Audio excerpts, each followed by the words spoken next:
Alright, and welcome to another lecture. So this is going to be this assignment, so I'll go over this in class, but this is going to be the end result.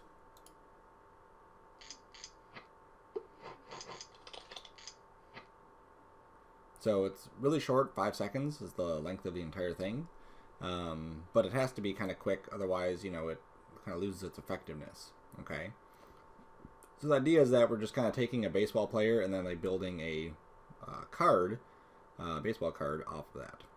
Okay, and there's a lot of different elements that go into that. And some of these, like this here, where we kind of freeze frame. There's the hit, and then we get rid of the background. Zoom that up. We pop in the logo. Do some smoke in the background, and then you can see the smoke. It kind of reveals this person. And then the smoke reveals that person too. We got some lines coming in here. And then we have his name pop up. And then that splits into the back of the card and then the front of the card. Okay, so real quick as far as the length of this goes. But a lot of cool techniques in it. Okay, and most of these we already know. It's just kind of applying them in a different fashion. So just to see what the comp looks like, here's what the end composition looks like for me. I have a light in the scene. Obviously, I have a bunch of audio, sounds, and that really helps kind of seal the deal on what this looks like. I have a comp that is the front of the card. I have one that's the back of the card, and I have one that's kind of the transitional piece. I have a background color in here, you can see. And then there's another background color, and then the actual video that shows at the very beginning right here. So this actually did take some time to find a good clip of Matt Kemp. And I'm not a baseball fan, but he had he had a lot of videos on YouTube that I was able to find a good one that pretty much matched the stuff. So you'll be given a folder. The folder is going to be this Your Name character card startup. And inside it, there's no artwork. There are some images, so here's all the images. There's several in here. You can grab different ones. Here are some movies that I used. Here's my output, so you can reference back to mine. Obviously, this is mine, not yours. And then the sound effects. Okay, so that way you'll have pretty much everything that's inside here. And if you wanted to add something, you definitely could add something to this. All right. So here's what my baseball card comp looks like. Okay, and again, there's a lot of stuff going on in here, but it's a lot of it is stuff that we've already kind of talked about. So you can see the baseball player just kind of pops in. There's the logo. Here's some smoke. And here come the players kind of fading in too. And it's going slow because obviously there's a lot of stuff going on. Then his nameplate. Okay. So again, super quick stuff kind of happening here, but we'll go through this kind of one step-ish at a time. All right. So I'm going to go back to a new project, and I'm just going to import my video. Okay. So I'm going to go to my Your Name, and obviously you want to replace the Your Name with your actual name. Okay. So I'm going to leave it as Your Name for now. So I'm going to go to my movies. And I'm going to bring in both of these just so you can see the process of what I had to go through. This is 1280 by 720. Obviously, we're going to resize this down to 960 by 540. But what I did was I went through and I grabbed the video, and I just went and tried to find a good hit. Okay. I also tried to find some good stills, but you'll see that the stills of these are pretty grainy. Okay, like if I pause it right here. So that's why I found some extra other still images that I'll use for some of the background stuff. Okay, also some of the lighting in them was kind of off. Like in this one, it was kind of blown out. Like there's a blooming or glowing right here, so that looked kind of weird. So I didn't want that. Also, Matt Kemp has played for lots of different teams. So I didn't really want to mix the teams up too much, so I really had to make sure that I found a good hit. So was it That looks like a good one there. Okay. Now, the other thing is, if we look at this image of him is pretty grainy. You can't even make out that it's him. So what I did was, I'm going to import my images. I found this image here. I found this image, which is pretty clear of him hitting the ball. So whichever video I end up using, I want to make sure that, scoot that over, that it's pretty close to that same pose. And you can see this one is pretty close to that same pose. It doesn't have to be exact, but it does have to be pretty close. So in here, he's not wearing armbands or like long sleeve shirt.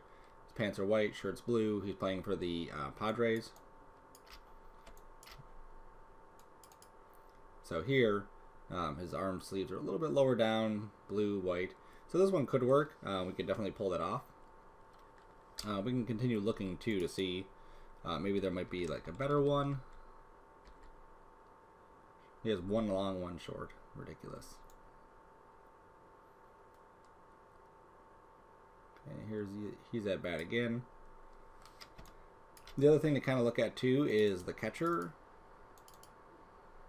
So the catcher in this case is blue, and then the catcher in this case is red. So that would definitely be like a weird thing to go from blue to red. So we just have to make sure we're kind of close to the same kind of scenario.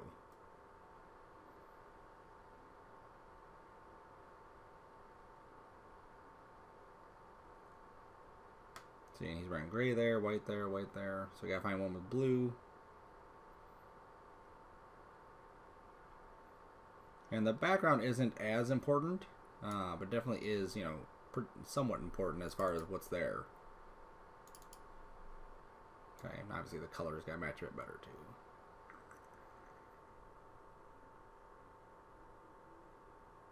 You can imagine this process takes definitely some time to do. Now, if we had more control over this, like this was an actual piece that we were using for an advertisement, we'd have more control. We'd have a lot more footage available to us. We may even be able to set up a shoot where we are on the field showing him get hit at different, you know, hitting the ball at different angles.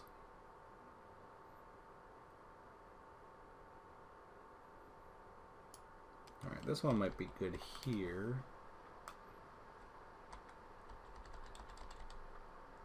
That, even though it's not the same exact, I think I could probably brighten up the colors in one to give it to make it look like the other one.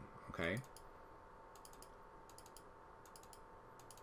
so I'm gonna go with maybe this one. Yeah, this one will work. Okay, so this is in this case it's about 6:31.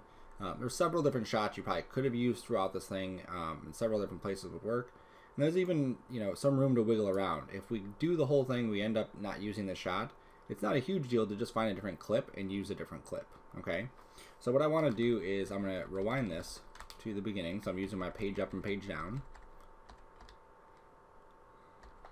Oh, maybe I don't want to use this one because the ball is kind of like floating in midair. I want to give a little bit more leadway to that. Okay, I want the pitcher to actually pitch the ball and then he hits it.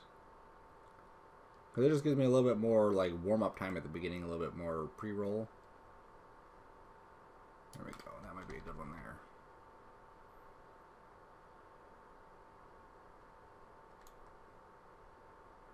Wrong way. Oh, look, they're both wearing blue, see? Let's see how the pitcher is. Yeah, still kind of like mid-pitch. Alright, well, I'll use this one, and I can, like I said, I can always come back and change it if I need to. So I'm going to just rewind it to the beginning of this, and I'm going to set an in point. And then I'm going to go to the end of this. Right about here, this is about where he hits it. I'm going to set an end point. Okay? And then I'm just going to drop this into my comp. Now you'll see that it's not going to let me drop anything into the comp right now, because there is no composition. There's no setup down here. So, looking at the settings, it's 1280 by 720, 30 frames, whatever. We want our new comp to be the same size that we've always worked with, 960 by 540. We'll just set this to a flat 30 for now. Duration of 10 seconds. It's more likely to be 5 seconds, so we'll just set it to 5. Maybe set it to 6 just so we have a little bit more room. Hit OK. Alright, so there that is. So now if I go back to that footage and then I just say import, you'll see how it puts that piece of footage right inside here. Now it is keeping it the same scale, so I need to hit my S, shrink this down to 75%, and that should get us locked in. Now we did have an extra frame at the beginning, so I'll just cut this a frame. There we go, scoot it back. We'll go to the end and just make sure we're good there. Yep. Okay, so you can see why we wanted something a little bit longer at the beginning, because there's only 8 frames, so we don't have a lot of warm-up for, boom, he hits. Okay, so like I said, we can always replace this later. This is the only spot we're using this at, and then we're going to be freezing this frame here and doing the rest of our stuff. So, let's go to layer, time, and enable timer mapping. Okay, so what this allows me to do is I can use this timer mapping to click a keyframe here, go to the end of this right there, and click another keyframe. And then what I can do is actually zoom out. And somewhere inside here, if I take this layer, I scoot it, I may need to zoom out a bit more. Actually, I'll just do this. I can just copy this keyframe, go way down here, and then paste that keyframe. Okay? And then I just need to extend this out. And then what we'll see is this comp basically stops. Rewind that. Okay? So this keyframe says, you know, this at this point in the time, start the video. And then this keyframe says play the video until here. And then because we copied this keyframe and pasted it, it stays the same keyframe. So you'll see that it like freezes that frame. Okay, so when we redo this, if I need to, I'm just changing this startup point, so it's not going to be a huge deal. Now the cool thing about this too is I could take this keyframe and maybe pull it down some. So now the distance between these two is going to be a little bit longer, meaning that it's going to take a little bit more frames to get there. Okay, so it's basically kind of like a slow motion. I'll exaggerate it a lot so you can really see it. I have to let go. There we go. So you can see right here, now it's going like super slow motion as it plays out. Okay, so maybe I'll go to like a second. Okay. And then to help kind of blend this together, I can turn on frame blending. And what this does is it kind of goes between the frames and figures out what it's supposed to look like. Okay, not really, doesn't do a fantastic job, but you can see how like the catcher's knee, if you watch that, how it's transitioning each one of these. It's kind of like blending between the frames, so it feels like it's actually a bit longer. Okay, so we've taken something that was 6 frames and extended it to a whole second. So that's kind of neat. We don't need the audio for this, so I'm going to check the audio off. Okay, so that's kind of neat. Alright, so right about there, before he hits, that's where you want that crack to happen. Okay, now I'm going to jump to a new composition, and we're going to set up our player card. Okay, so I'm going to make a new comp. We'll call this player card underscore front, 960 by 540, 30, 6 seconds, good. Okay, so now I want to put the card in here, so I'm going to double click, and I'm going to bring in, we already brought in this image here. Okay, if you didn't bring in that image, bring that one in. And then I'm also going to bring in a couple other ones of him doing stuff. So one of them is maybe him running. So there's one of him running. Here's one of him catching. Here's another one of him catching. So you kind of find the ones that work best. So I think for this one, I'm going to grab this one of him catching here and this one of him running. And I'll also grab the logo because I'll need that eventually too. Okay. Now, we're getting kind of cluttered, so let's start renaming stuff and organizing stuff. So this will be my final comp.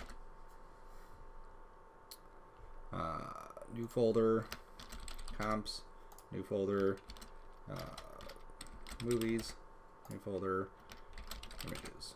Okay, let's pull those out of there. We can start organizing our images into our images folder, our movies into our movie folder, our comps into our comp folder. Okay, you want to stay organized throughout this entire thing. Just makes your life a lot easier. Okay, so the first image we have is this one. So I'm going to drag this down, and I'm going to scale it. Now, we don't know what size we want this to be, but I do know that I want this to be like the same size as a baseball card. Okay, so you can go to Google and you can type in, about what size is a baseball card. Especially if you're not sure and you've never seen a baseball card, you're not sure what the proportions are, definitely look reference up. It helps tremendously, especially if you do something wrong, you spend the entire time on it.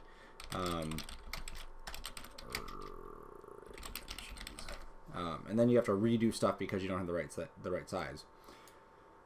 So if you look at it, most cards today are rectangular, 2.5 inches by 3.5 inches. So 2.5 inches wide, 3.5 inches tall. Okay, so now when I come into here and I create a shape, I just double click this rectangle, and I go here. So if I set this to, this is the width, remember? So if I set this to 250 by 350, so it's like 2.5, 3.5. Let me hide that. You'll see we get about the right dimensions of what a baseball card would look like. Okay, so I'm just going to make that a bit bigger. So here's my border, and again, it went outside. That's no big deal. Look at what baseball cards look like, and you'll kind of get an idea of the different styles that they have. And there's no one style that's going to fit all of them, but typically they have some sort of border on them, which is what we want in this case. So I'm going to go and have the border on here. Maybe I'll leave this, this is all changeable stuff later, but maybe I'll just leave this kind of like a whitish color. I'll lower this down. It's like way too thick of a border. Let's say 20, that's good. Maybe 16, that's good. Okay. So there's my baseball card, and what I need to do is on this guy, he's got to fit right in the baseball card. So I need to scale him down further. Okay, that's why we have the baseball card template here, so we know how big to make him.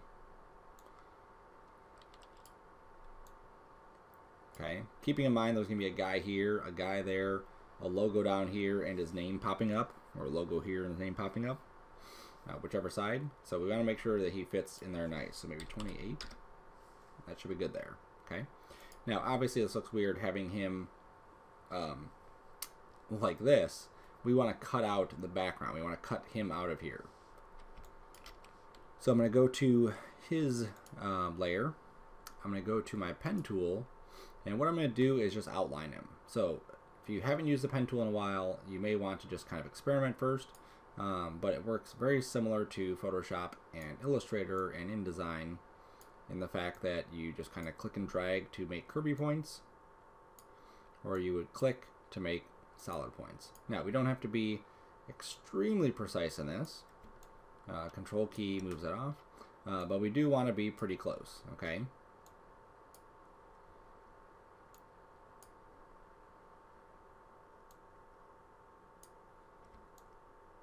Okay, we can come back and adjust it later, so it's not a huge deal.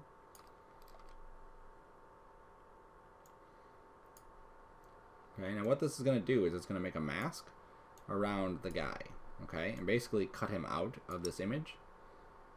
And this is something that also could be done inside Photoshop. We could cut masks inside Photoshop and then bring them into After Effects. But it's good to see how to do it in After Effects, so that way if we need to edit it, we're right inside the same program. We don't need to jump around. Oops.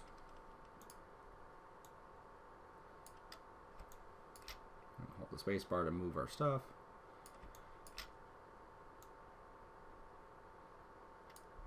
Okay, and now what we're doing, it's actually called rotoscoping, and we're doing it on a still, but there's a lot of cases where people would also do it on a video. If we needed to cut him out of the original, we could do that with a video and go basically frame by frame-ish to get that to happen.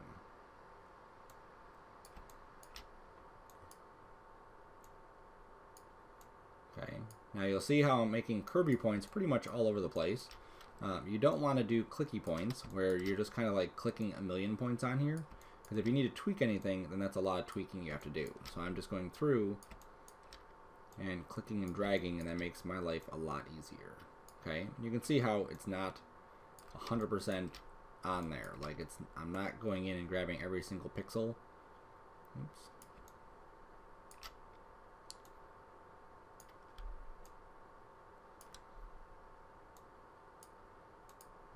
So now he's outlined. You'll see that he got him cut out.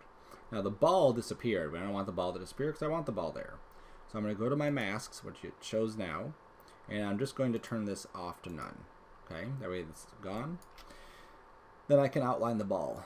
So I'm just going to go and outline the ball. You'll see this process doesn't take too long if you have some practice with it. I'm going to put both of these back to add. Okay, so now if we look, he's cut out. Now if it looks weird, I can go back and I can click on mask 1. And I can even rename this and say temp body mask. Especially if you had 20 masks on here, definitely helps to rename it. Ball mask. So if we need to adjust it, we can grab the mask with the pen tool, and we can adjust the points, whatever. We can also go into these masks and we can do a little feathering. So maybe like a 1 pixel feather will just help kind of blend in each one of these. I'll go to the ball too and just do a 1 pixel feather on that. Okay. Now, not a huge change, but it definitely could help. All right. So let me rename this and say static ball hit. Okay, so we know what that's called. And this is going to be called our baseball card outline. Cool. And we have an outline, and we also need the background of this. Okay, so I'm going to go to my fill and fill that in. Okay, and I'm actually going to grab the blue of his outfit, but for now I'll just set it to something like that. Okay, obviously this should be below him. Cool. I guess we can grab more of that blue now. So let's go to our fill. Let's go to the eyedropper. Something like that. Maybe a little bit more blue though. It's coming out kind of purpley.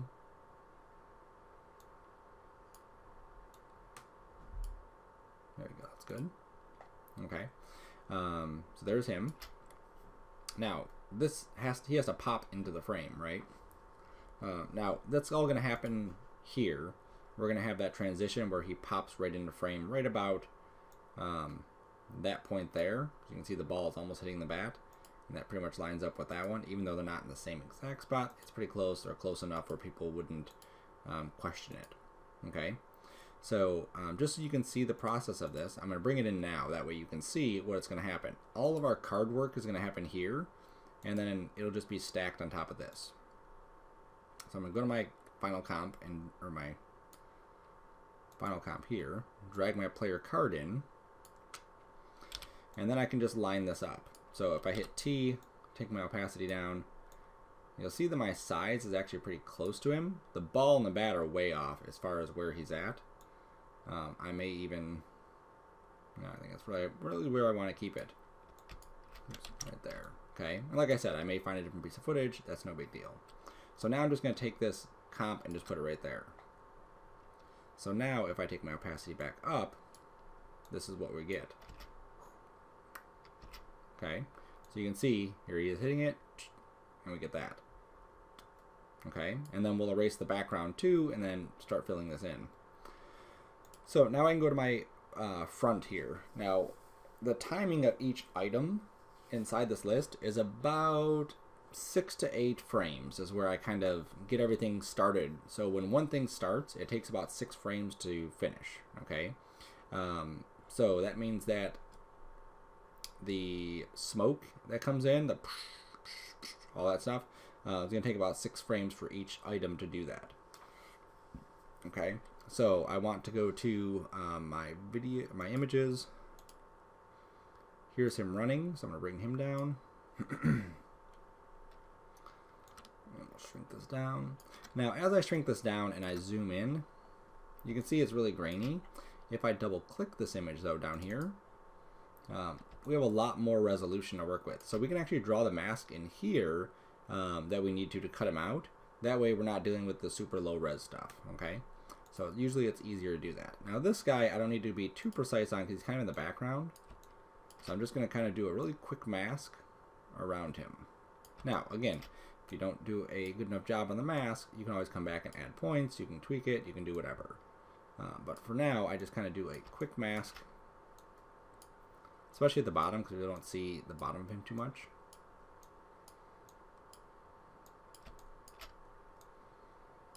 Okay, those pen tool techniques that you thought I'd never use that. Well, guess what? You're using them.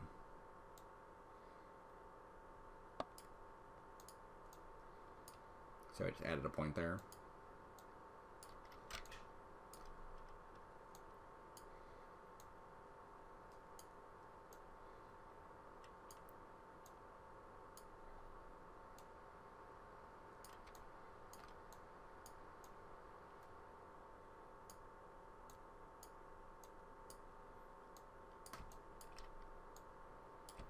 I mean, it might look like I'm spending a lot of time doing this, but I'm not. It's really, really quick masking going around him.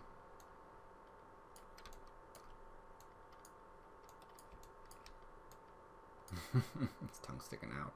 That's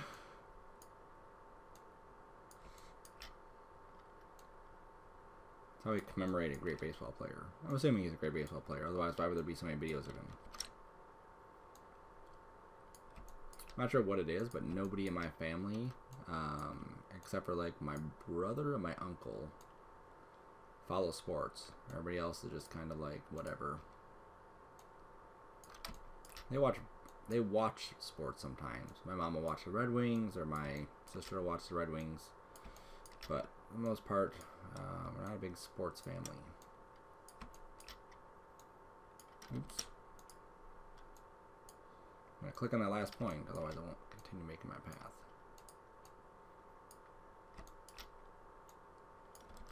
Did it again. There. Cool. Okay. So, pretty quick. Alright, let's rename this. Kemp. Well, I guess we don't need Kemp. Running. Just put running. Okay, then we'll get him in position, so we'll scale him. Yeah, we'll position him kind of back here. We may need to rotate him some. Obviously behind the guy. There we go. That's neat, right? Cool. And then I'll grab the other guy here, right there. I'll bring him down. Double click. Go to my pen tool. Notice how I use the hotkey to get to the pen tool.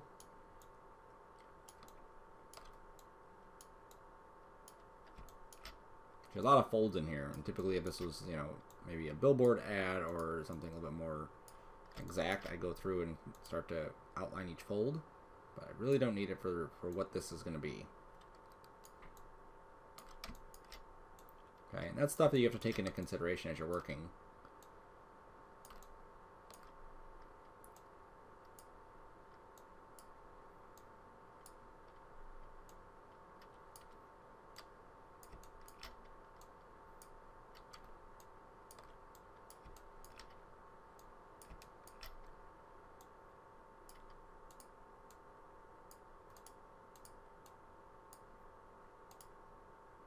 You can see how easy it is too. If you go too far, you just kind of come back, add some more points in there. Like, oops, I should have added a point. You click it, and you can just move that point up.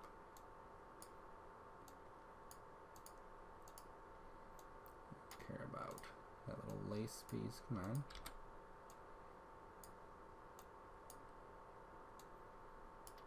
And this probably won't even really be seen because it's going to be behind him.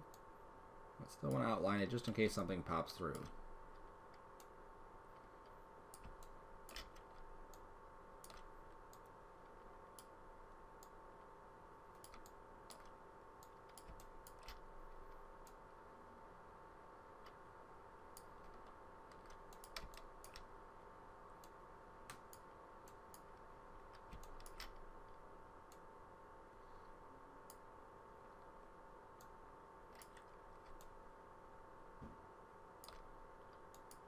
Okay, now eventually we use the filter or the feathering on here too, so that'll help soften up some of these edges that might be a little bit too rough, or maybe we missed a little bit of detail.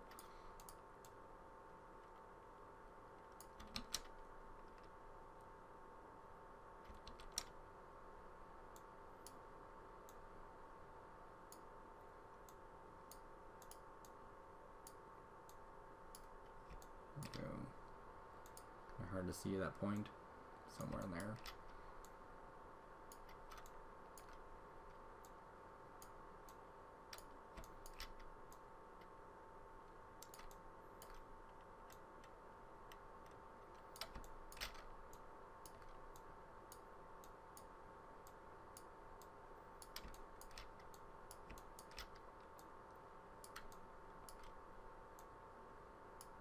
The idea with this is that you don't want any real like outline when he's done.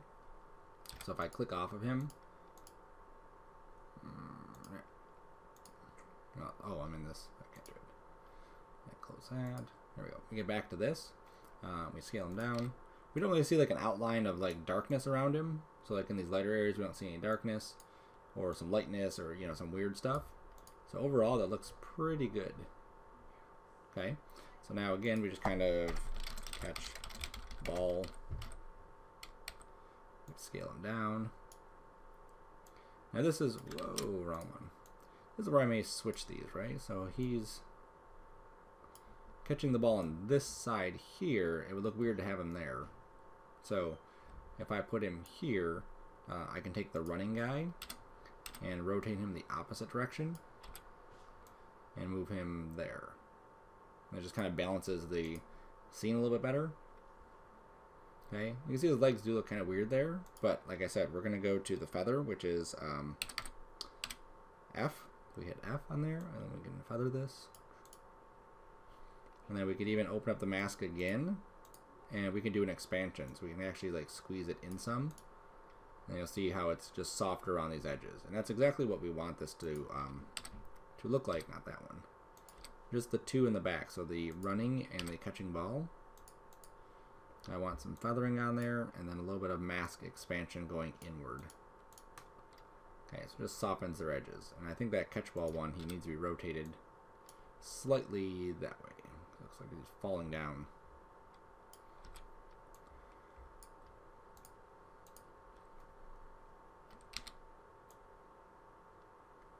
I'm going to try and get sizes, proportions right.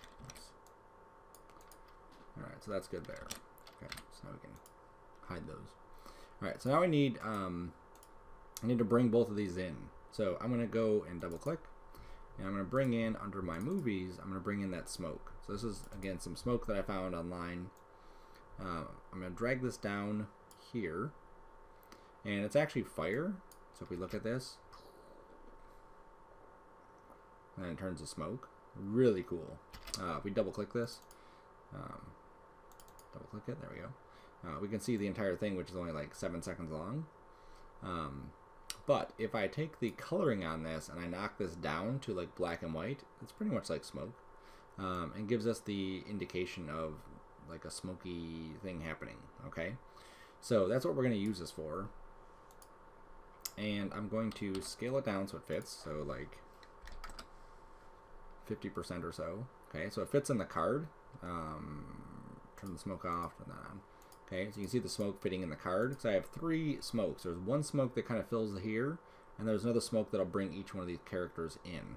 Okay, so the first thing I want to do is set up my smoke so it looks like smoke. Okay, so right now it's like fire. There it is. So I'm going to go to Effect. I'm going to go to Color Correction, Hue and Saturation. I'm going to knock the saturation down. So now it's black and white, so it kind of looks like smoke. Okay, there's more smoke right there. And then I could also add a levels to this. Just bring that out a bit. Then just kind of punching that up some. And I can tweak that later too. Okay, and what this gives at the end, you'll see that the black is pretty much like, or the white's pretty much gone at the end. Okay. I can pull that in even further and get that to go away further. Okay, so what it gives us is this black and white, and then it goes away. Okay, and like I said, we can adjust it. So now what I need to do is I need to crop this right to the card. Now, if I change the size of the card, that will definitely be an issue, because then the size of the card is going to be changed. So what I want to do is I'm going to right click and maybe, yeah, I think I'm going to pre-compose card outline pre-comp. Okay, so I need to pre-compose that card, and then if I go to my Fume and I go to Channel and I say Set Matte, then I should be able to pick the card outline. Okay, now because this was scaled, it scaled down that comp too. So I think if I click that off,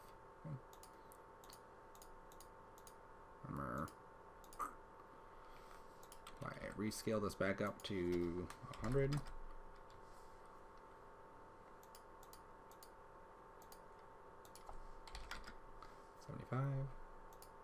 we go. Fits perfect.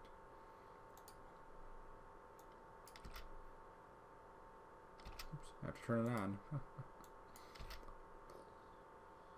Like that. Okay. So now it's like stuck inside that box.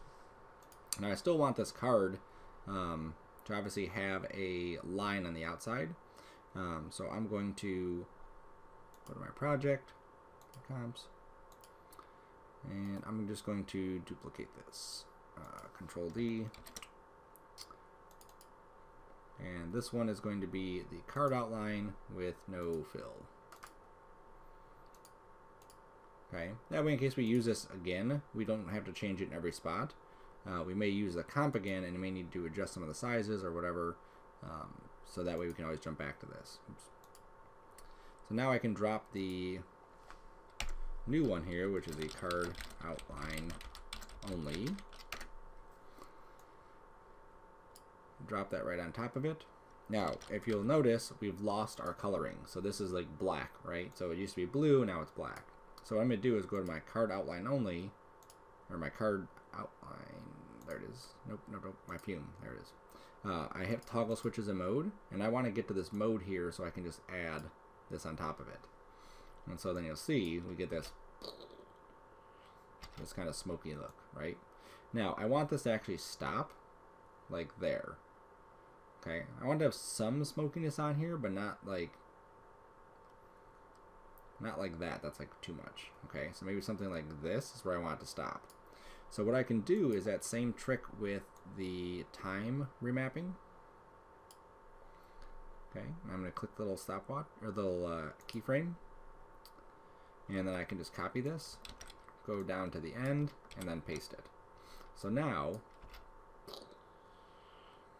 it stops. Okay, now we can make that a little bit softer just by adding an easy ease to that.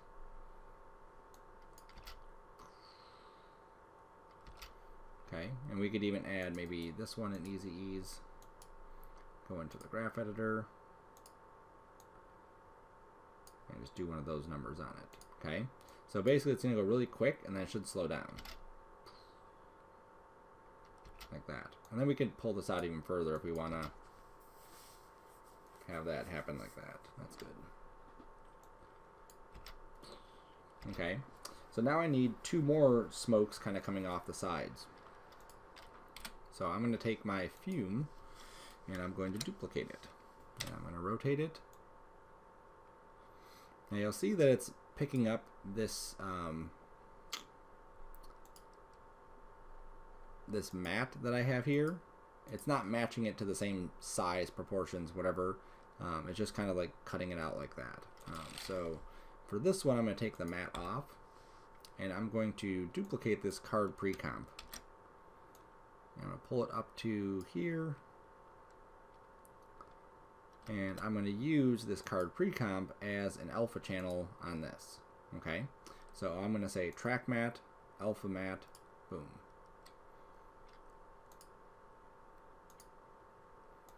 Okay, so now if we look at this, I'll turn off the bottom smoke. Okay, so that's another way that we could have done this other one, is by duplicating this and just having pre-comps. Okay, so now that this is kind of locked in here, what I want to do is I want to use this as a way to have the baseball player kind of pop into screen. So now that these are separated, I can grab the fume and really rotate it whichever direction I need to, and even move it to whichever direction I need to. And this is what I want to do, is move it and rotate it, because I'll get this cool thing from the center. That's really how I found this one. That's what I want, is for that to just shoot up the center and make him appear, and then obviously stop just like that.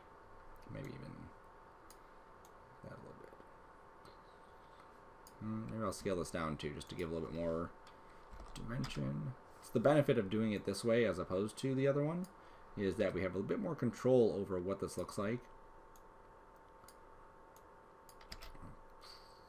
like that. Okay, I'm putting this big wad of smoke right at the bottom of his feet. Okay, so that'll help kind of blend him in more. Alright, so now in order for these two to be cutting him out, I need to pre-compose these two. So I'm going to say pre-compose, and we'll call this Fume FX Runner Mask. Okay. Now, it did go back to black and white, which is fine, because I'm going to take this and put it above the runner. And then on the runner guy, I'm going to say you're going to track matte with the alpha. Okay? So that means at the beginning of this, sorry, not the alpha, the luminance. At the beginning of this, he's not there. And then when we hit play, you'll see how the smoke fills him in. Okay? Now, he does like disappear at the end, which we'll have to adjust, but that should be good for now.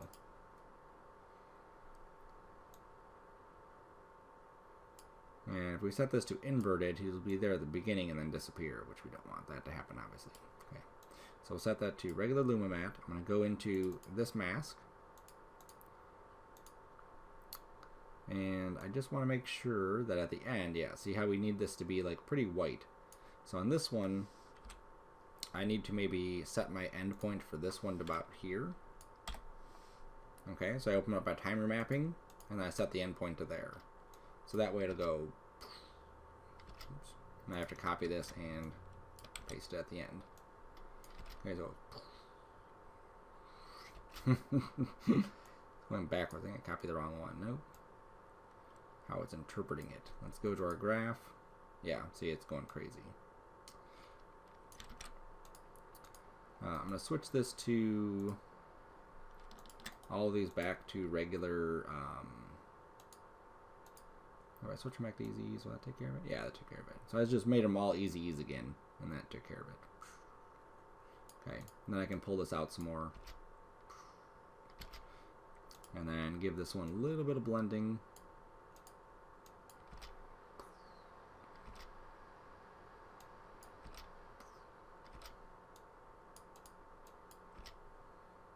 There we go. That's good. So we go back to our player card front. Okay.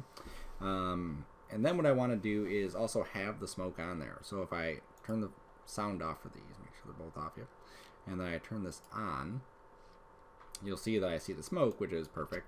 Now I don't see the player. So I just set this to another add, or I set it to maybe screen.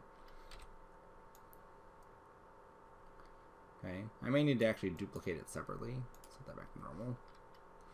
We'll turn this off. I'll duplicate the smoke again, so I have two copies of it. And then this one I'll set to add. And then this one I'll take the opacity down. Okay. Now it might look weird, but once we add in the other smoke, then we're going to get this kind of cool effect on it. I think add might be a little bit too much. Maybe a little bit too strong on here. If we did screen, that was kind of blended in a little bit nicer. Or even maybe overlay. Nope, not overlay.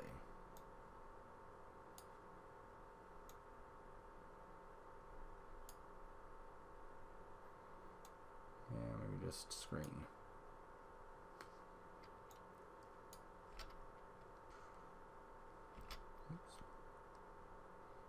Alright, now on one of these, this,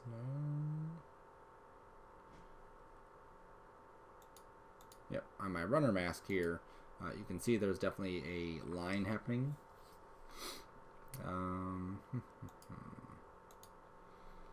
Let's go and cut out some of the black. We can do that too. If we go to our keying, yes, extract.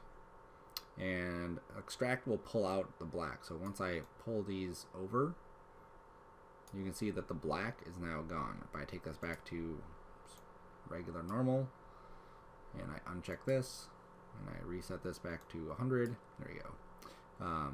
So now I check this back on, you'll see that the black is gone. Then the other thing we can do is take the softness.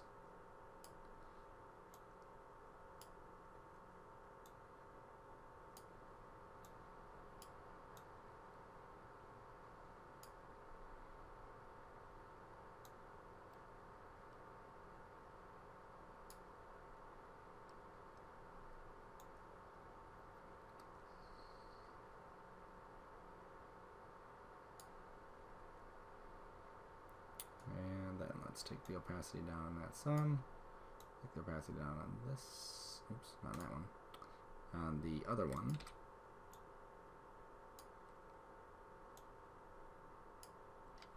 There we go. Okay. So on this one, the screen is on. Okay, so that, and the opacity is down, so that gives us a nice little flow. On the other one here, I've used this extract to pull out the black. That way we don't get the black in there. Okay, I think I probably need on this one for that smoke to stay maybe about here. So let's go back to this. And we'll check our timer mapping. We'll delete these two guys out of here. I'll copy this keyframe, paste it at the end. Yep, and I need to just re-grab these and redo my EZs.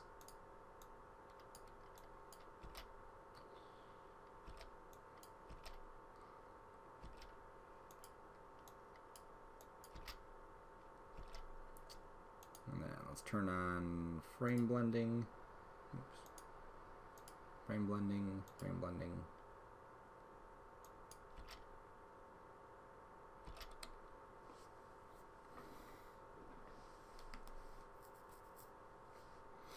Okay, so now I just need to time these so they come out at the right time. So here is the runner.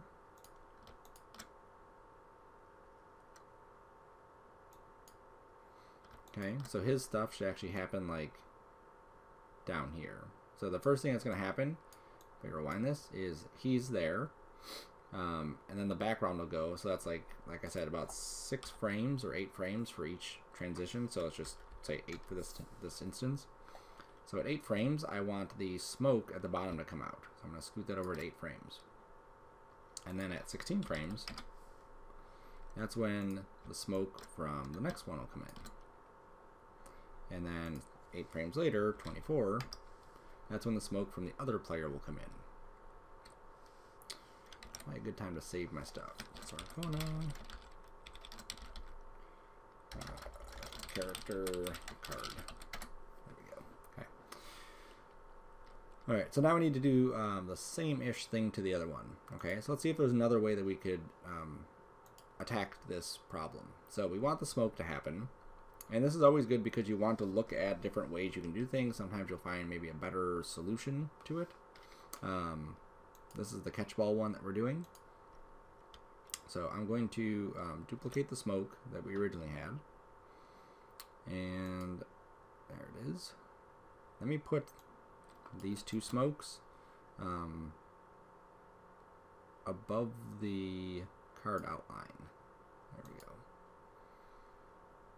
Okay, so these 2 smokes here, which are the bottom ones right now, are above the card outline. Then the running guy,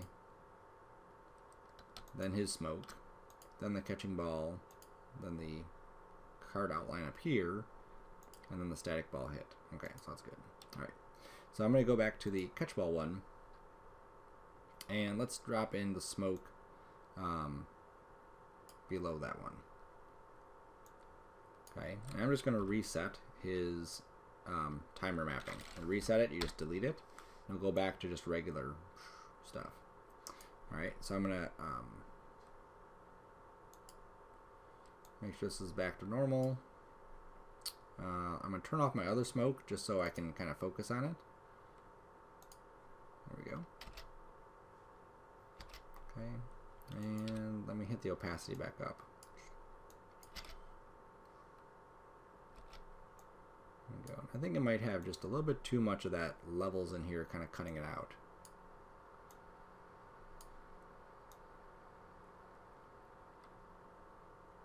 Okay, but I do want to stop it like there, I think. So let's go back to that timer map. You can right click to get to it too, or hit Control-T. Check your box. Good. And then copy that keyframe, paste it at the end. Okay. And then remember we have to rotate it so that it lines up. Okay. And then with this one, the set mat isn't going to work, so we have to delete that. And then we have to grab that card outline. I put that up there, and then I just pre-compose this. Not pre-compose, I set the track mat to Luma.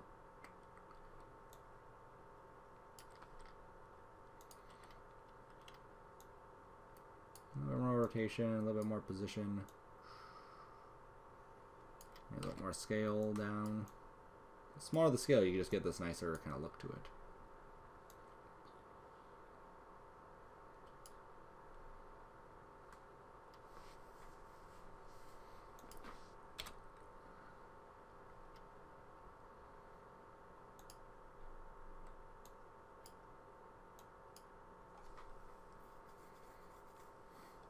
Okay, and let me cut the black out of that again, so I'll go to my keying and extract. And this top one is like a feather, okay? So as I pull this in, it's actually like feathering it some. And then this bottom one, sorry, the bottom one is a feather, the top one is the actual level. So if I pull the white in here, I pull this out, it'll actually like feather it some.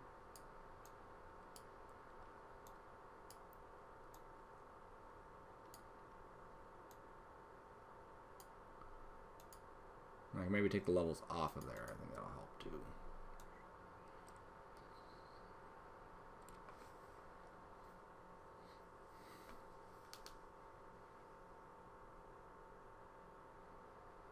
Okay. Now what I'm going to do is go to my baseball player, my catch ball, and put him below the smoke. And I'm going to try putting just this Luma mat on him there. So now you'll see that it works. Okay, he shows up, and that way I can still take this and duplicate it again and stack it on top. Oops, no track mat. Okay, now he still has this track mat, so I need to copy the pre-comp, paste it above it, click the right one.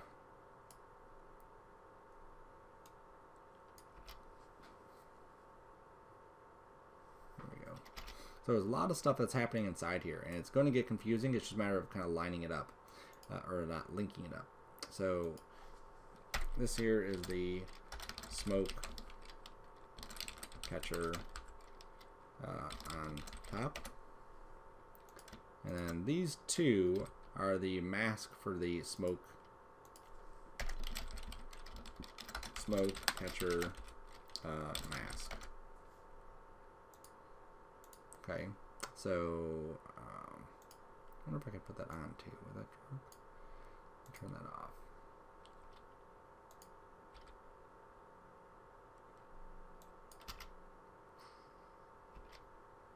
That's not so bad. Now I don't have an extra one here. I'm not sure what that's really offering, so let's just delete that. That's good. Okay, so I have the ball hit, the card outline, which is my card outline. My card outline pre-comp, which is just a mask, so I don't need that on. My card outline pre-comp, this one I don't need. Card outline pre-comp here, which is my mask for the smoke for the catcher. There's the catcher. And I have the fume smoke. Oops. Back to that. Here, enter smoke.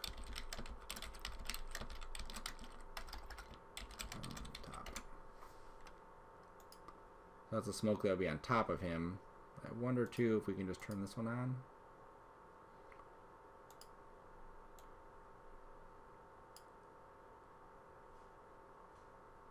Nope, it's like too much, way too much. Set it back to normal, turn that off, turn this on. Okay. So because we did them different ways, and obviously it's not going to work. So it's smoke runner Okay, and then this bottom one is the bottom smoke. Cool. Alright, so let's rewind it and see what we got. So we have one frame is going to be this. 6 frames later, the background cuts out. 6 frames later, the smoke at the bottom starts. So we have to adjust that. This is the catcher.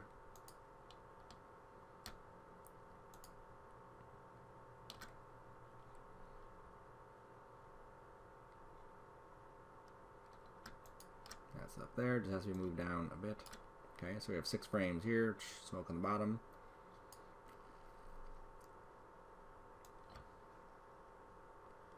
Smoke on the bottom happens here. And then the smoke on the side happens there. Okay, and at 24, that's when the smoke for the next one should happen.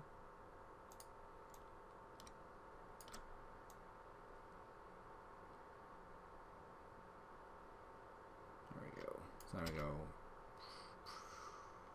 That's cool. I think this one may be just a little bit more delayed. Just getting a sense of the timing of it. I think even the rotation of this could be rotated more. And I think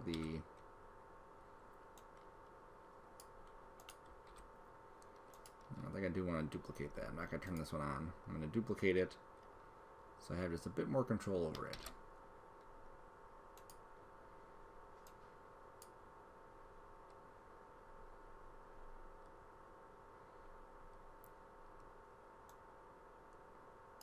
Extracting the black. We'll set this to a screen. Take the opacity down some.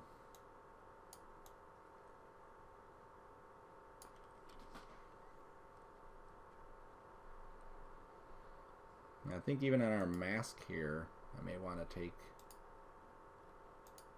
the levels up a bit. Oops, the other way. Take the white in.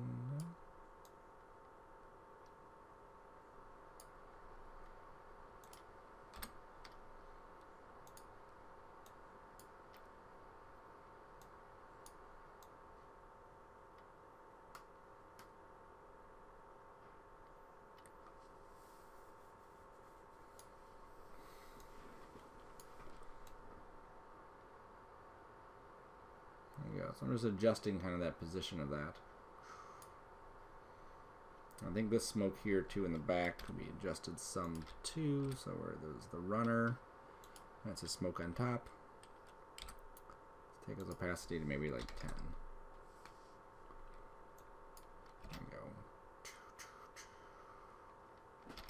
There we go. That's cool. Oops, there's some smoke popping out the bottom here. I need a card outline that will track matte. Oops, not that one. I need this card pre-comp. There we go. I need that to be a track matte or an alpha matte for my smoke. There we go. So that way the smoke stays inside. There we go. That's cool. All right. So definitely a bit confusing because there's so much stuff that goes into each one.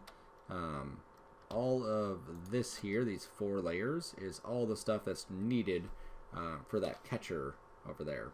And then, oops, even the catcher, forget him. And then all the ones here are all the ones for the runner. And then this one doesn't have as many because this one we pre-composed some stuff. That's why it's not as much. Okay, so that's cool. All right, so now we have this. I think even maybe like the runner one could be a little bit adjusted. So I think every time we adjust the stuff, we should move them. Now just to keep things kind of organized, color coding would really help. So if we go to these colors, I can just make all these red. Okay, that way it makes sense, like all these are the same color. And then I'll make this one yellow. Make this one aqua is fine. Make that one pink.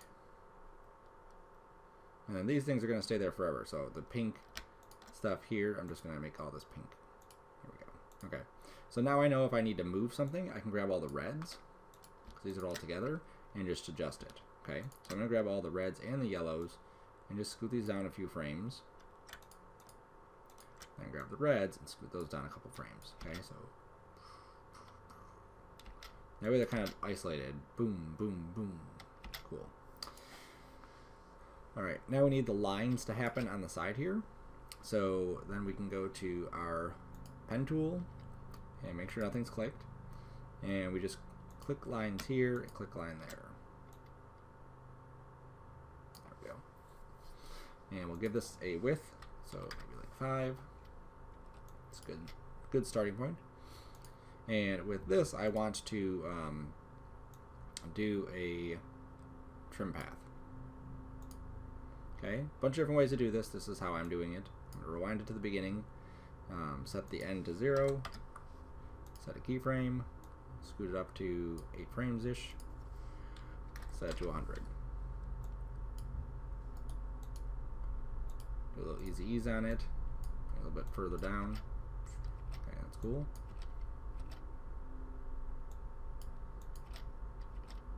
Good. Okay. So now what I want to do is duplicate this. So I'm going to duplicate this shape, just Control D, and scoot it over. Now to see it all, if I just move it here, I can actually see like everything that's going on. So I'm kind of duplicating these and offsetting them.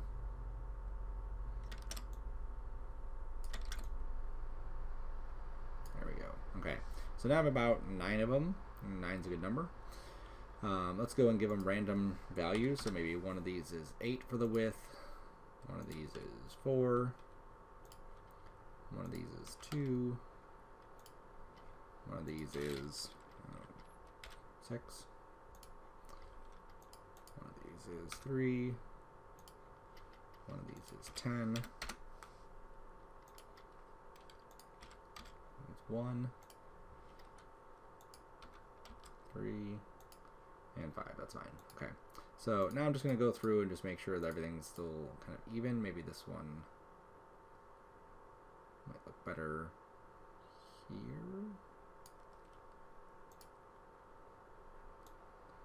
I'm going to bunch these in a little bit more.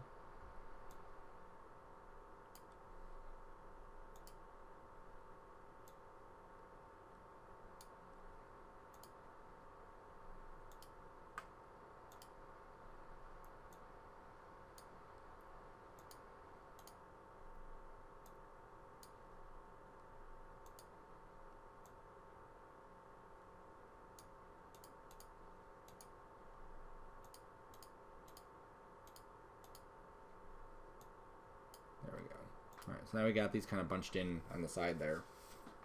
So now they all come in at the same exact time and do the thing. I'm going to rotate some or just change their keyframes. Okay, so all these are animated from 0 to 100 on the end. So I'm just going to maybe just move these together so it's easier to see them. And then change their end so that there is no keyframe on it. Each one. There we go. And then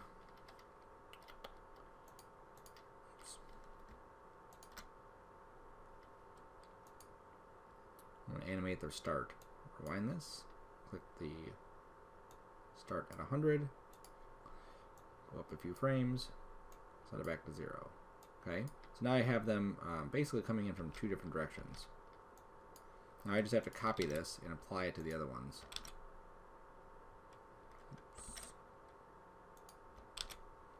Paste it right on their start. Okay, so now that's cool. Okay, and then of course I can offset them so that they all don't hit at the same time. There we go, much better. Okay, now in order to get them cut out from here, the easiest way is just to pre-compose them. Stripes, and then we'll just take that card outline and we'll copy it, paste it above it, and then we'll set that as an alpha matte. Okay, so it just cuts it right out.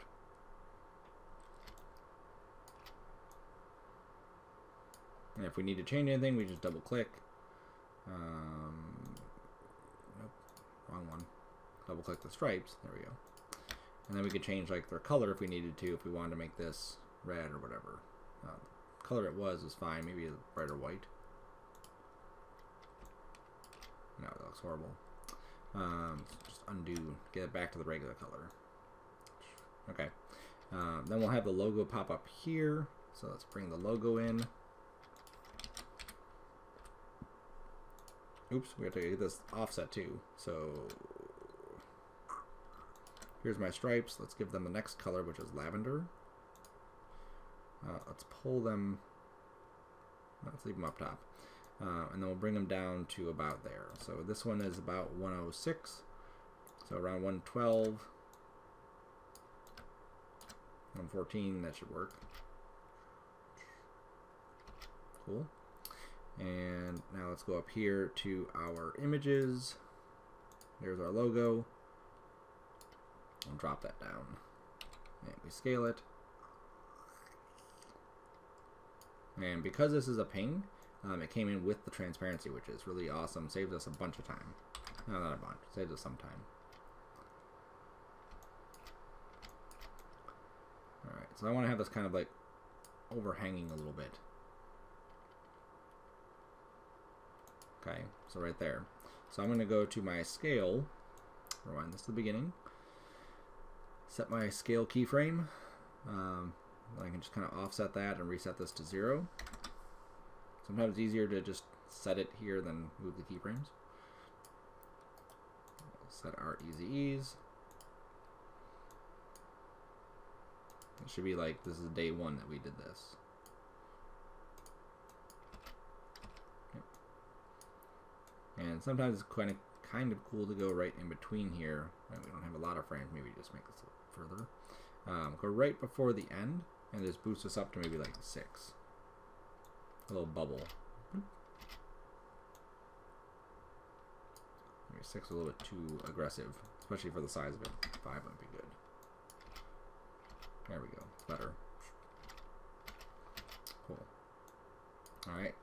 So let's go through and just keep renaming stuff. It's actually good. Logo.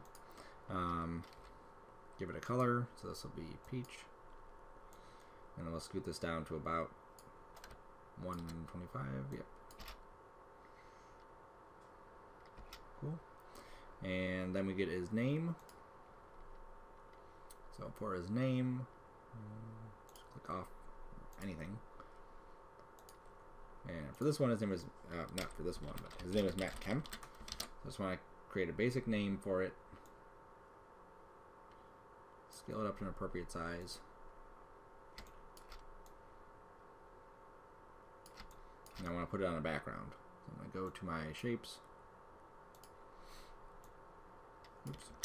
Make sure I'm not clicked anything. Create a basic shape for it. Okay. Now what I can do is if I go to this rectangle and I right click on the rectangle path, I can convert it to a Bezier, which means that I could then grab, if I stop double clicking it, there we go, my pen tool, and I can add in some points. Okay, they're not perfect, but they're pretty close enough. Then I can grab these corners, double click it, and now I can scale these down. Okay, and if I hold Control, it'll bring them like that.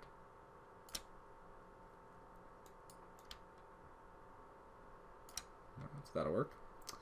And bring that up there for his name. This should have a background to it too. So if I grab that shape,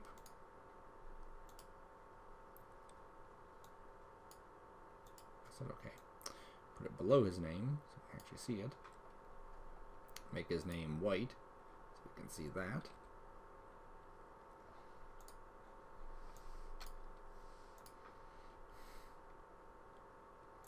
And then maybe take the sizes down some.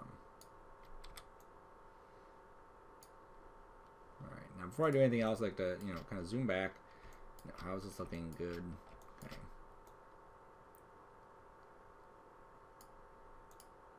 Alright, that'll work. Make his name a little bit bigger, maybe like 12 or something.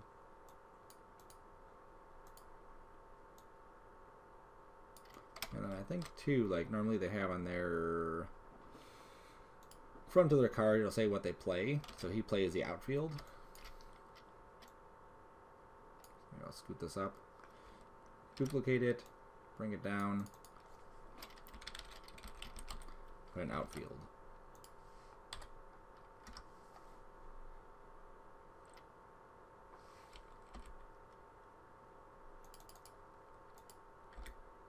There we go.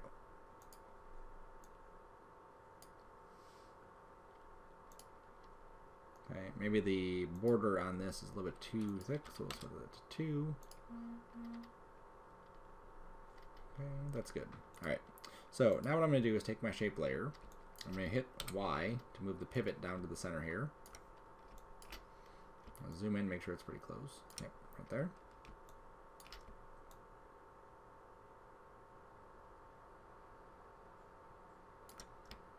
Let me hide the matte Kanban outfield so I can get this lined up perfect. Alright, that's good. Okay. The height is the most important part in this way that I'm doing this. Okay. So I'm going to make these all 3D layers. Okay. I'm going to parent outfield and matte Kemp to the shape layer, which is going to be the nameplate BG. And I'm just going to rotate that then. So I go to rotate, and you'll see that as I rotate this in the X direction, we can turn that on. So I want to go maybe like this. There, set a keyframe, come up to like 9, set it back to 0. Do our easy ease.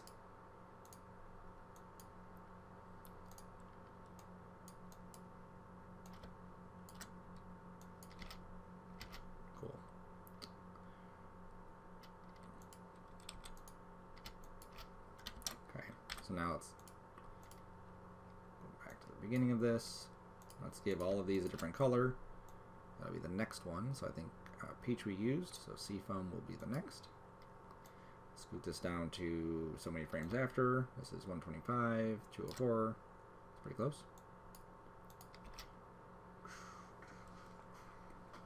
Awesome.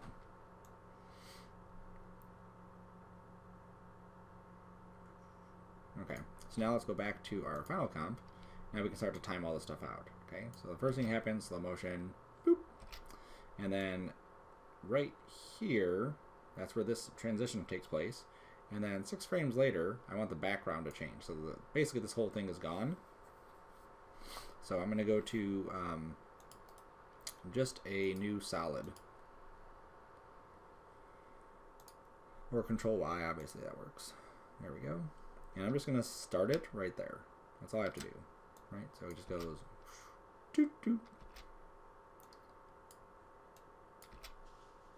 Okay. Let's get that. That's a little bit too quick.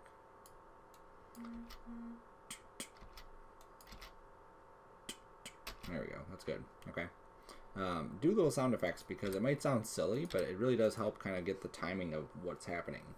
Now, another thing I didn't take into consideration is I want this whole thing to kind of center. It looks weird being off screen like this, so I want it to be more in the center of the screen.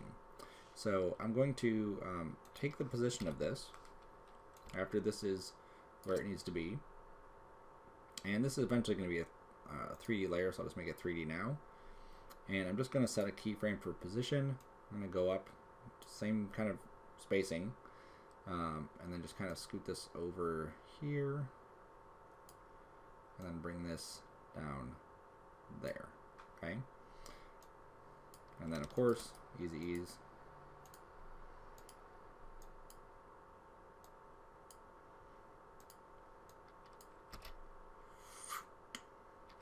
Okay. Oops, this shouldn't happen right there. Give us some time to process the change. Okay.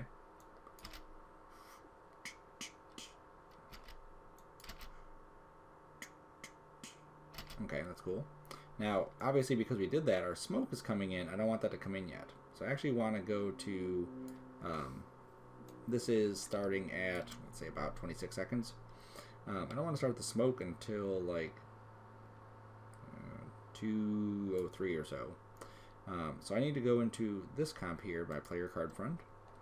I need to grab all the elements that are not starting at the beginning.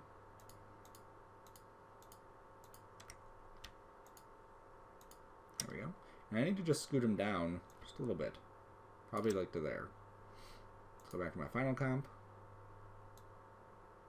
And you'll see that's where the smoke's coming in. Okay, so let's go here. Doot, doot, doot. A little bit of a delay. Back to here.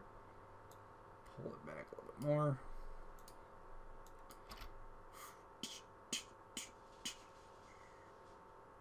Cool. That makes it look good. Boom, boom, boom. Awesome. Okay, so all the animation is pretty much done at around 4-ish, 4:07. So now I just need to flip it around.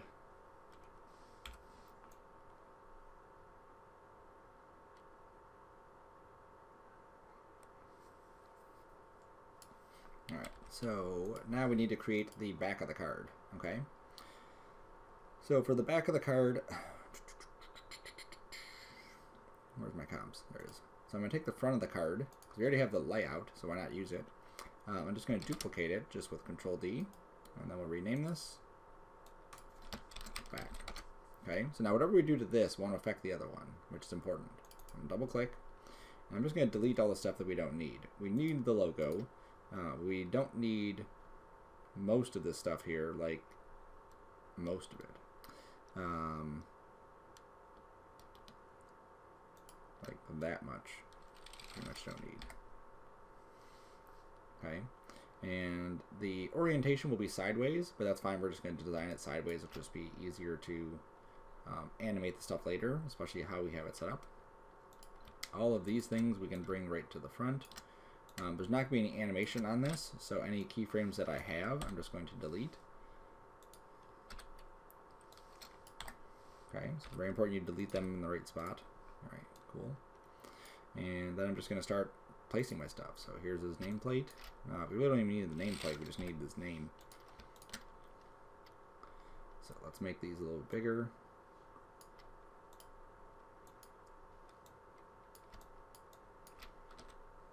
Rotate it. Z direction. There we go. Maybe.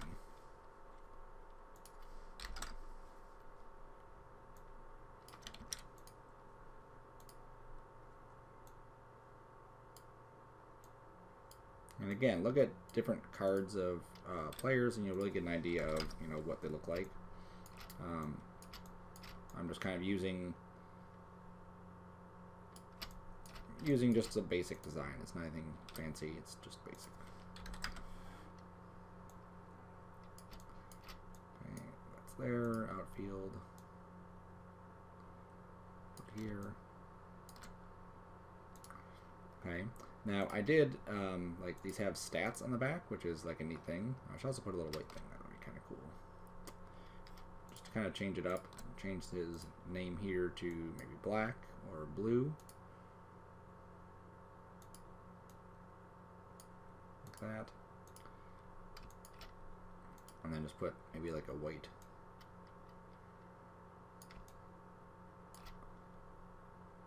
No stroke on there. This will be white.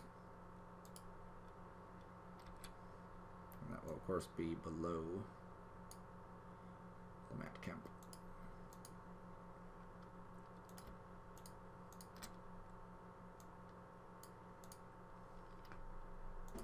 And I can go and round that off too. I think that'll look good if it's rounded.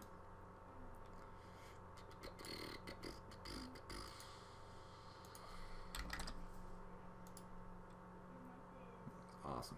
The name's too big now though. So let's just take this down.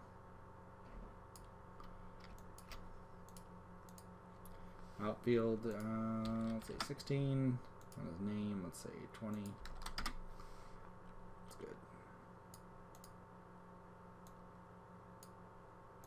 White box, just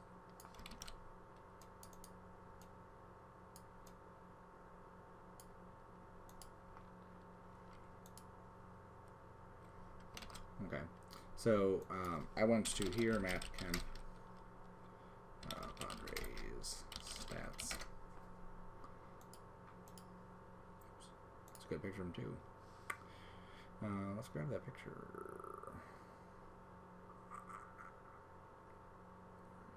No, we can't have the A's one. We'd have to have this blue one here.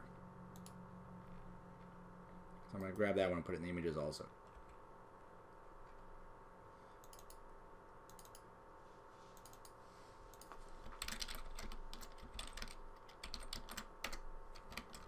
There we go. Okay, so let me bring that image in too. That'll be cool.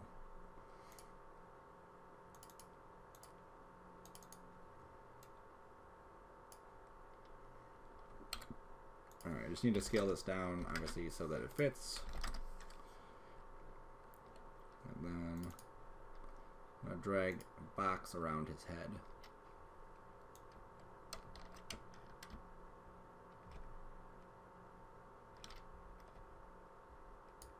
There we go. And now we can rotate him. There's sort of a snapping in there. Maybe there is. Just don't know it. 10. I guess we make that bigger, like 20.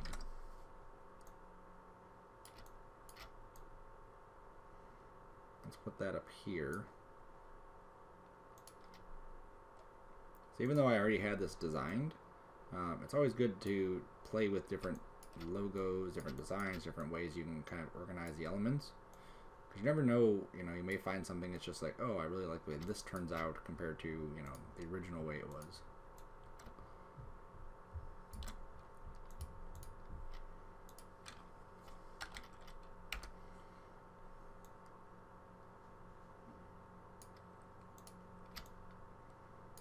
There we go.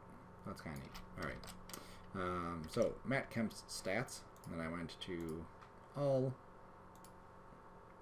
And then he has this, which is, here's his 2016 career. And then here's all this stuff, standard batting, which is really interesting. We don't need all of it, but I'm going to grab all of this stuff, like for that many years, and copy it. And when I come into here, and I just click and paste it, we'll get all that information, okay? Now it doesn't lay it out correctly. And this is like way too much stuff to even throw on a baseball card, especially one like this. So I just kind of go through and filter it out. Like I don't want anything from, let's say, before 2011. And grab everything from there. Oops, not the titles. Okay, so that takes care of that. Also, the size of my font will play an issue. So when I set this to 10, you'll see that everything kind of fits into place a lot better than when it did a second ago. We also need to rotate this and figure out what will actually fit on the screen. So when I put this here, oh my gosh, look, that fits right underneath him. That's so adorable. You'll see that it goes all the way to hits. I'm assuming that's what H is. So I'm just going to go to my text, and I'm just going to delete everything after that. So I hold Shift. Okay, so my cursor is right before the 2B. I hold Shift and hit End, and then I can delete everything at the end of this. So click there, Shift, End. And that'll work like in Word if you ever use Word. And then I hit the down arrow to go to the next line. Much easier. Cool. And then this line, maybe I'll just make this like 12 and make it, it's already bolded. Let's make everything else not bold. Let's make this row bold. Bold. There we go. And that's cool. Maybe give it a little bit more space in here. Oops, I have to go to the next line. There we go. I gave it a little bit more space just so I can fit maybe a dividing line in there. I think he's got to come down a little bit more. He's a little bit too big.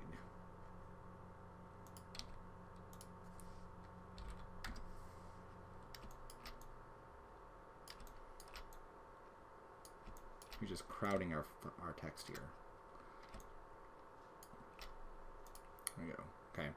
So now I can just make sure nothing's clicked again. And just put a little dividing line rightish in there.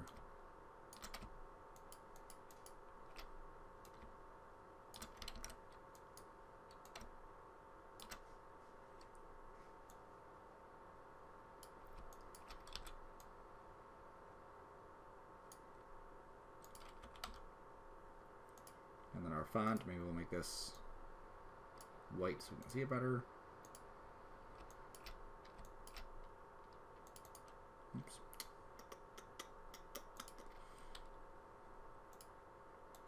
I think this being bold was not a good choice. Maybe it's just the size of it. So it's 10. Yeah, there we go. That's better. Okay. So making sure everything's still lined up. Cool. So you can spend more time designing that, but that's, you know, for what I'm doing, good enough. All right. So do all this. All this stuff pops up. Okay. So now we need to split this into 2 pieces.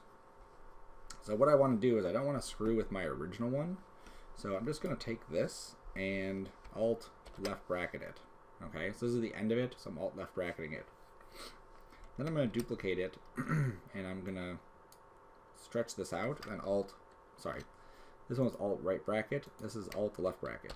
There we go. So it cuts the first part of it. So then I'm going to take this one, delete the keyframes here. Sometimes they'll interfere and we don't need it, so why bother? And I'm just going to take this again and duplicate it again.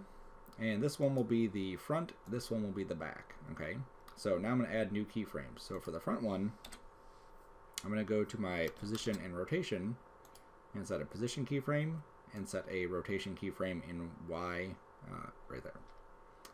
Oh, for this one I don't need it. This is just the front, so I'm just moving it over.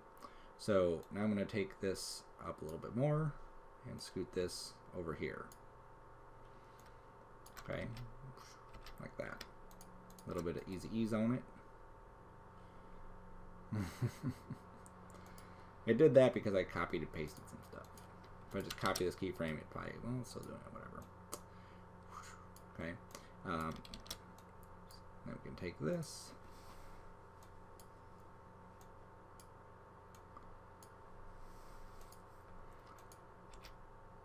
There we go. That's cool.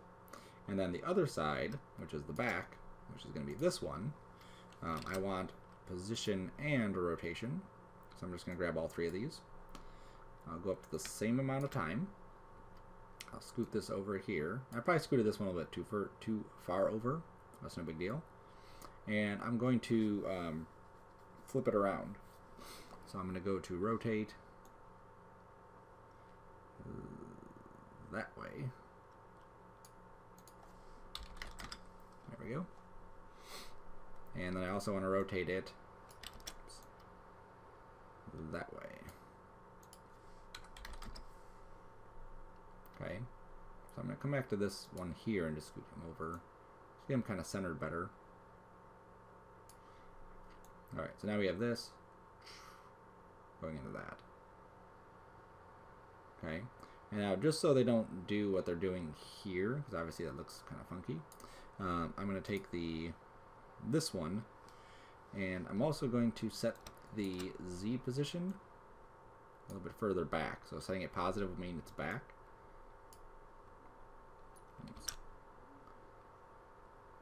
Why didn't you go back? Go back more.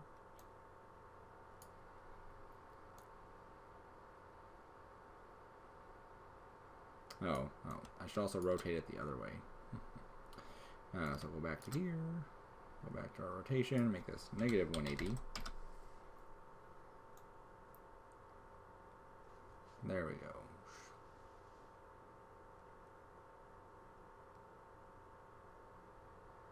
Okay, so now don't worry about the orientation of this, we'll fix all that stuff after. Okay, so now I can grab all of this. I can probably reset this to not be negative 116. Let's see where it's at. Back at 0. Okay, back at 0, we're still kind of off, so let's go to maybe 10. Oh, still a little bit there. Let's say 20. 20 is good. Okay. I think I want the rotation to happen a little bit, like finish a little bit sooner. So maybe just rotate this a bit further there. All right, and then let's take all of this and do easy ease.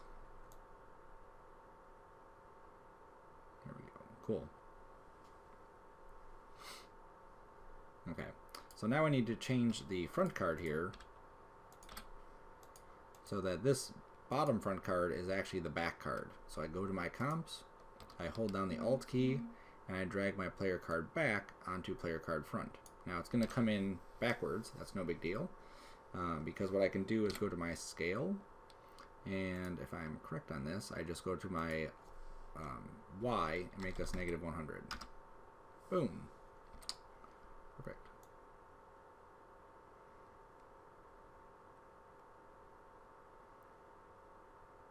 Now, there is a weird thing here, right? Because it's like the front and the back. So what I'm going to do is right there, I still want to show the front of the card, and then I want to show the back of the card. Okay, so I'm going to take the back of the card and duplicate it. I'm going to drag the front back down onto this using Alt. Okay, so there it is.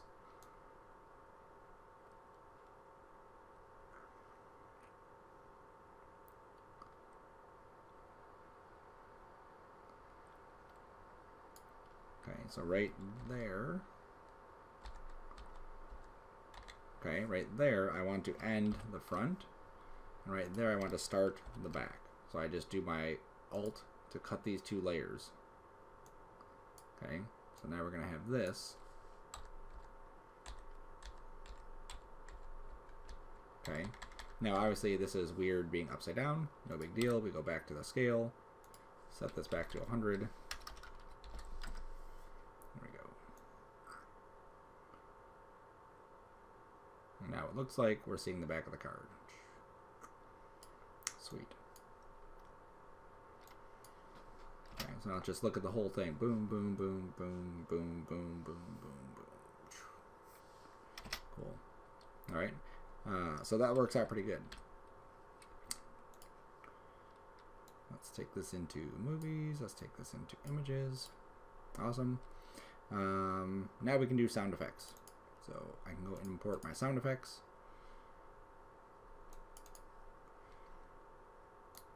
These modified ones are the ones you'd want to use. So swoosh, twitch, whoosh, and then the plop and shuffle. Yep. Then we'll make a new folder, audio or sound, whatever you want to call that. The idea is not necessarily what the name is specifically, it's just what you're calling it. It makes sense. So listen to the sound effects, and then it's simply a matter of just kind of dropping them in where they make sense. So here where this does that, I have a twitch sound, I believe I do. That, okay? Here's a swoosh. So the swoosh is every time the card moves, I do the swoosh. And then there's this one, which is a little bit faster swoosh. And there's that one. And there's that one. Okay, so lots of different sound effects, and you just kind of find good ones. So the twitch one is the one that I used. I'm going to stack all my sounds kind of together at the top. Now they're coming in with a little bit of cut at the end. I'm not sure why. So if I just kind of line that up here, you see, right? And then when this one comes in, I would add another twitch. So I can just duplicate this one, and then use my left bracket, and it'll pop it in. So there we go.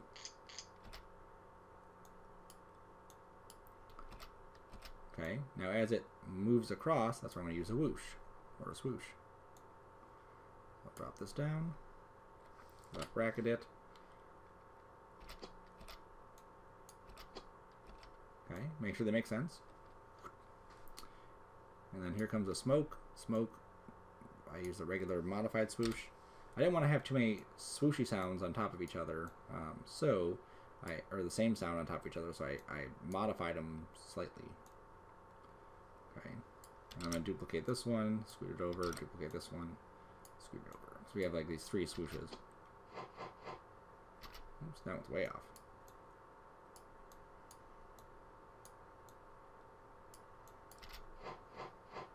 There we go, much better. Okay, and then when these lines come out, I thought that was a kind of cool one to have the shuffle one.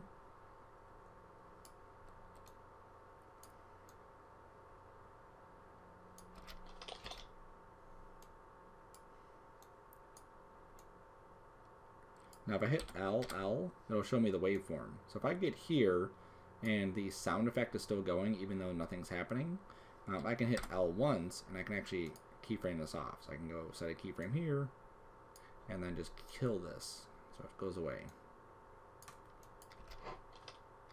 There we go. That's good. Okay.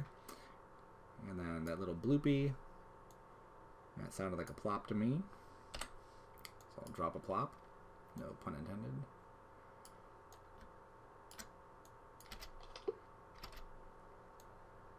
And then when this pops up here, maybe another twitch.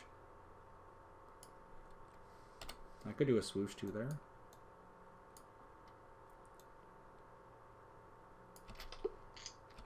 Yep, that sounds like a twitch. Okay, and then when they do that, it called for another swoosh. I think I want that one. It's a big swoosh, so I want the big swoosh.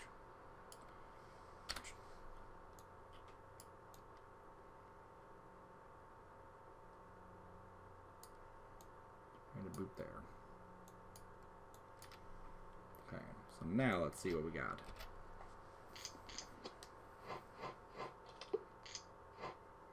Awesome. Okay, and then just some finishing touches. This background is kind of boring, just being this plain solid blue. So I can duplicate it. I can add a generate, add a gradient ramp, radial. Just kind of adjust these points. There we go. Swap colors. Cool. And I'm going to take the top layer and make it a multiply. And as I pull this black out further, it'll take that darkness away. And I can take the scattering up, so like 500. So it adds some nice grain to it, which is kind of neat. There you go. Obviously a light in here would do some good too.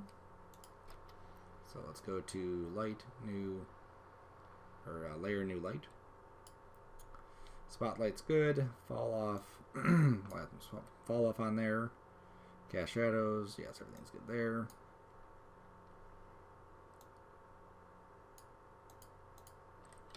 Give a little bit of rotation.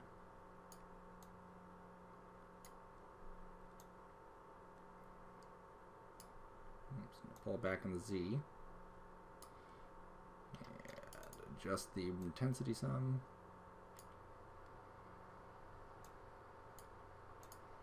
And I think I may even duplicate this, so I have two lights, one from each side. I didn't do that in the other one, but I think in this specific file, I think it might help.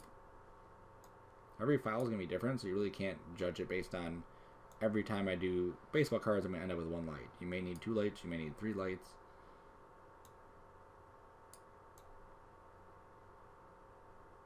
There we go. And these background ones, I'm going to make these 3D also.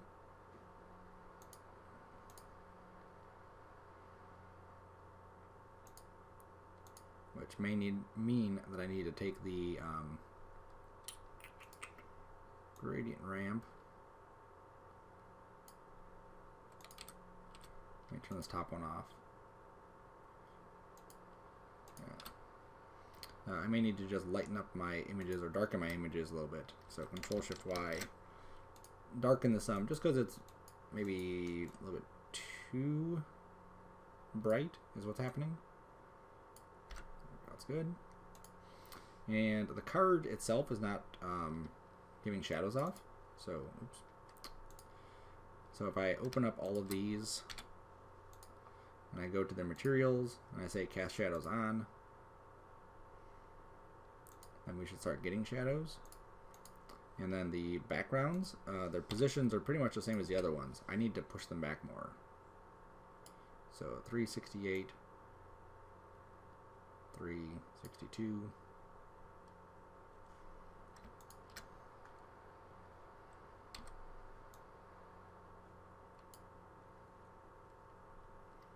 Maybe that's too far back.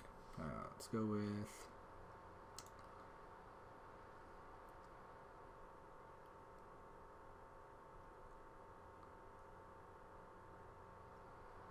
There we go. 11 and 5 seem to be a good number. Just make sure that it doesn't cut through the background as he goes backwards. It cuts through the card and the background, right? But we can't have that.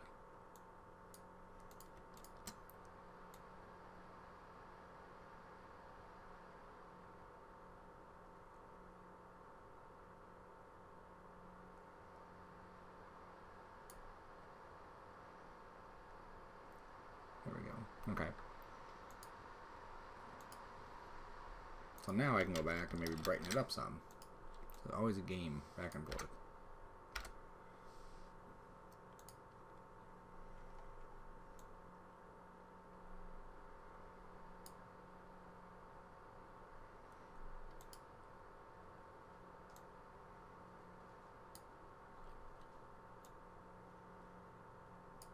Maybe I'll turn fall off off. Fall off off. There we go. That way I can take the intensity down some.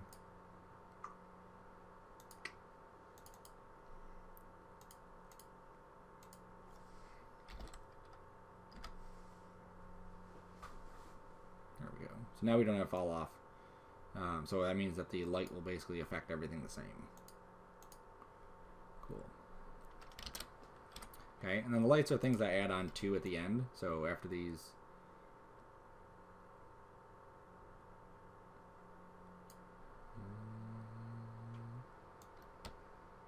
right about there, I'll just have the lights pop in.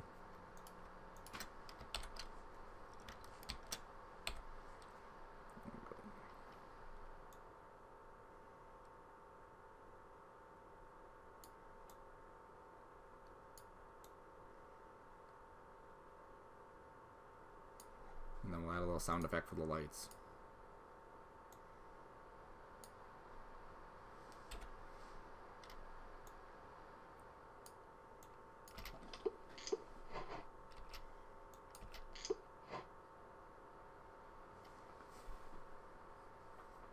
Alright, still cutting through slightly, so it's no big deal. Just take these back a little bit further. Okay, I probably wouldn't even see it because it happened so quick, but let's fix it. So now we just take everything and add motion blur to all of our stuff. Okay, these 4 comps here need motion blur attached to them. Motion blur should be on. So as they move, we should get some nice motion blur effects.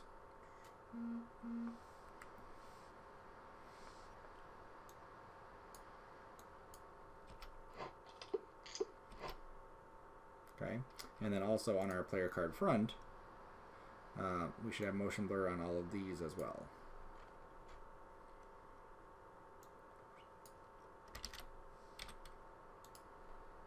Cool.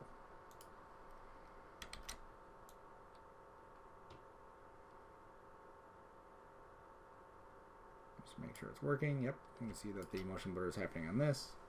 The streaks, not going to see it maybe as much. No, we have to go into the stripes and turn the motion blur on here. Go back to the final. Now we should maybe see, yep, there they are. Cool. Alright, awesome. So that's it. So you could add obviously other stuff to this. You could design the card a little bit nicer than what I did. Really play around with it. Add more sound effects, different things happening in here. Obviously we're keeping it kind of simple. In this case, my animation ended up being about 5 seconds also. Yours may be a little bit longer, but it should be within that same range, about 5 seconds-ish. Okay, so then the rest of this is going to be the same. Export, add to render queue, QuickTime, format, AAC.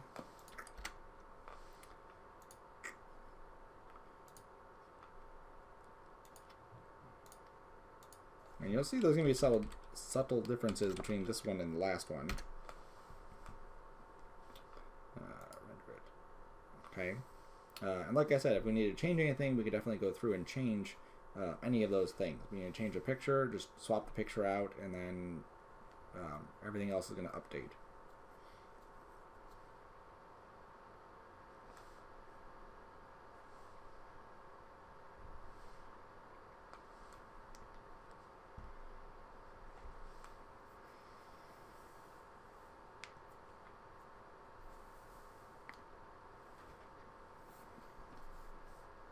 almost done.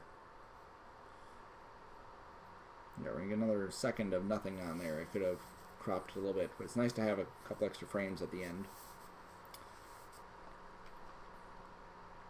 Now, the other thing we could have done too is like have these things moving, so we could have actually found like videos of him moving, catching a ball, and had those kind of animating. It just would have been an extra step. We would have had to actually basically cut out several frames. Right, so let's check this out. Put it in my other folder.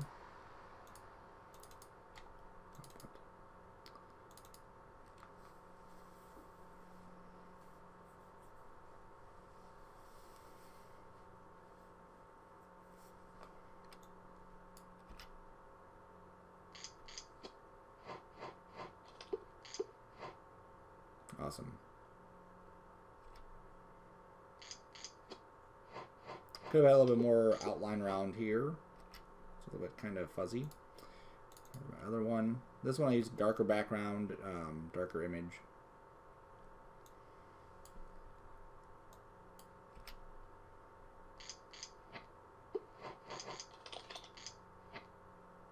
Yep, cool. So that's it. It's a long lecture. This one's going to be, you already saw it's like 2 hours-ish. But it's all in one, so you can jump back to where you need to. Alright, so have fun.